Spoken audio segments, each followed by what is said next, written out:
பாலியல் புகார் அளித்தால் நிச்சயம் நடவடிக்கை எடுக்கப்படும் என்ற நம்பிக்கையை மாணவிகளுக்கு கொடுக்கும் சூழலை உருவாக்க வேண்டும் என சமூக செயற்பாட்டாளர்கள் தெரிவித்துள்ளனர். கோவை மாவட்டம் வால்பாறை அரசு கலைக்கல்லூரியில் மாணவிகளுக்கு பாலியல் தொல்லை அளித்த 3 உதவி பேராசிரியர்கள் உட்பட 4 பேர் கைது செய்யப்பட்டு சிறையில் அடைக்கப்பட்டனர். அவர்களில் 3 பேர் பணியிடை நீக்கம் செய்யப்பட்ட நிலையில் ராஜ் பாண்டியன் என்ற உதவி பேராசிரியர் பணி நீக்கம் செய்யப்பட்டார்.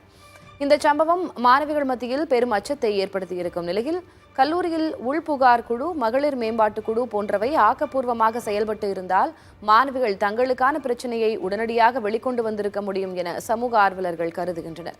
கல்லூரிகளில் விழிப்புணர்வு ஏற்படுத்தும் வகையில் மாதம் ஒருமுறை சமூக நலத்துறை சார்பில் ஆலோசனைகள் வழங்க வேண்டும் எனவும் வலியுறுத்தியுள்ளனர். முதல் அவர்களுக்கு விழிப்புணர்வு தேவை. அந்த கல்லூரியில, அரசு கல்லூரியில உள்புகார் குழு இருக்குதா அப்படின்றத சமூக நலத்துறை கட்டாயம் அவர்களை என்ன செய்ய வேண்டும்னா ஆய்வு செய்ய வேண்டும். இன்னும் கண்ணுக்கு தெரியாம நிறைய நடந்துகிட்டு இருக்கலாம். அது மாணவிகள் தொடர்ந்து மீடியாட்டையோ இல்ல இது சம்பந்தமான முதல்வர்கிட்டயோ புகாரா தெரிவிக்கணும்.